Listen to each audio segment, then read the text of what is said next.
తిరుమలలో భక్తుల రద్దీ కొనసాగుతోంది. స్కూల్ హాలిడేస్ ముగుస్తుండటంతో పాటు లాంగ్ వీకెండ్ కారణంగా తిరుమలకు భక్తులు పోటెత్తారు. స్వామివారి దర్శనం కోసం కంపార్ట్మెంట్స్ అన్ని నిండి 3 కిలోమీటర్ల మేర క్యూ లైన్స్లో వేచి ఉన్నారు భక్తులు. దీంతో సర్వదర్శనానికి ఏకంగా 30 గంటల సమయం పడుతోంది. నిన్న స్వామివారి హుండీ ఆదాయం 4 కోట్లు దాటినట్టు ఆలయ అధికారులు తెలిపారు. నందకం గెస్ట్ హౌస్ వరకు క్యూ లైన్స్లో భక్తులు వేచి ఉండటంతో వారికి సౌకర్యాలు ఏర్పాటు చేశారు.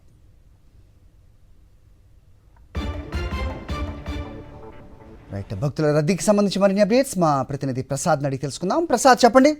సో నిన్న 4 కోట్ల డొనేషన్స్, అలాగే భక్తుల రద్దీ అప్డేట్ చెప్పండి. హరి, తిరుమలలో భక్తుల రద్దీ కొనసాగుతుంది. మరోపక్క విద్యార్థులకు సెలవు దినాలు పూర్తిగా వస్తున్నాయి. మరోపక్క వారాంతం సెలవు దినాలు కావడంతో ఇటు ఉద్యోగస్తులు కుటుంబ సమేతంగా తిరుమలకి భారీ స్థాయిలో వచ్చారు. నిన్నటి నుంచి కూడా తిరుమలలో భక్తుల రద్దీ పోటెత్తింది. దీంతో వైకుంఠం క్యూ కాంప్లెక్స్ లోని కంపార్ట్మెంట్లన్నీ కూడా పూర్తిగా నిండిపోయి వెలుపల దాదాపు 3 కిలోమీటర్ల మేర భక్తులు క్యూ లైన్లో వేచి ఉన్న పరిస్థితి ఉంది. ప్రస్తుతం తిరుమల శ్రీవారి దర్శనానికి దాదాపు 30 గంటలకు పైగా సమయం పడుతుంది. ప్రస్తుతం మనం భక్తులు వేచి ఉన్న క్యూ లైన్లు పడుతున్నాం. ఇక్కడ పరిస్థితి ఎలా ఉందో ప్రత్యేకంగా చూపించే ప్రయత్నం చేస్తాం. మనం చూడొచ్చు, ఇక్కడ దాదాపు వైకుంఠం క్యూ కాంప్లెక్స్ లోని దాదాపు 31 కంపార్ట్మెంట్లు కూడా పూర్తిగా నిండిపోయాయి. అనంతరం నారాయణగిరి ఉద్యానంలో మినీ కంపార్ట్మెంట్లు కూడా పూర్తిగా నిండిపోయాయి.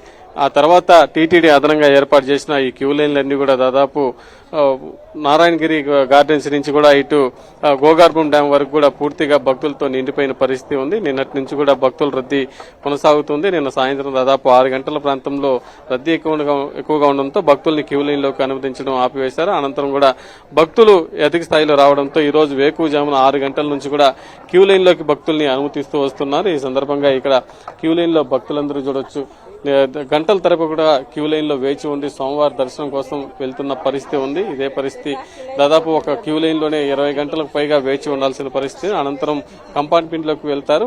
అక్కడి నుంచి కూడా టైమింగ్ ప్రకారం కూడా భక్తుల్ని కంపార్ట్మెంట్ లోకి వదులుతున్నారు. ప్రస్తుతం నిన్న దాదాపు 82,000కు పైగా భక్తులు సోమవారం దర్శనం చేసుకుంటే నిన్న ఒక రోజే దాదాపు 4 కోట్లకు పైగా ఉండి ద్వారా ఆదాయం లభించింది. 40,000కు పైగా భక్తులు సోమవారికి తలనీలాలు సమర్పించారు. ఈ రద్దీ మరొక 2 రోజులు కూడా కొనసాగే అవకాశం ఉంది. భక్తుల రద్దీ దృష్టిలో ఉంచుకుని టీటీడీ క్యూ లైన్ వద్ద అక్కడక్కడ ఆహారం కావచ్చు, వాటర్ సదుపాయాలన్నీ కూడా ఏర్పాటు చేసిన పరిస్థితి ఇక్కడ మనం చూడొచ్చు. ఎంతసేపు వచ్చింది, ఇక్కడ ఎంతసేపు అయిందని మీరు వచ్చి ఎలా ఉంది ఇక్కడ? మేము నిన్న ఉదయం నుంచి ఇదే లైన్ లో తిరుగుతాను, కానీ ఇంతవరకు దర్శనం అవ్వలే. ఎందుకో తెలియదు, ఎటో తెలియదు, ఇలాగే తిప్పుతారు. అది దీన్ని మార్పు చేస్తే బాగుంటది.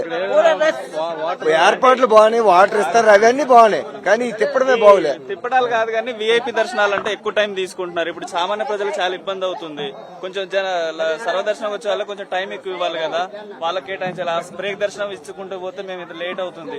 36-40 అవర్స్ అంటే ఎలా ఉంటుంది చెప్పండి? భక్తులందరూ కూడా చూస్తున్నాం, దాదాపు 30-40 గంటలు సామాన్య భక్తులకు దర్శనం అంటే చాలా ఇబ్బంది పడాల్సిన పరిస్థితి ఉంది. టీటీడీ అధికారులు ఇలాంటి భక్తుల రద్దీని దృష్టిలో ఉంచుకొని వీఐపీ దర్శనాలు తగ్గించాలని కూడా భక్తులు చెప్తున్న పరిస్థితి ఉంది. ఇదే విధంగా మరొక 2 రోజులు ఈ రద్దీ కొనసాగే అవకాశం ఉంది. Okay Prasad, thanks for the inputs.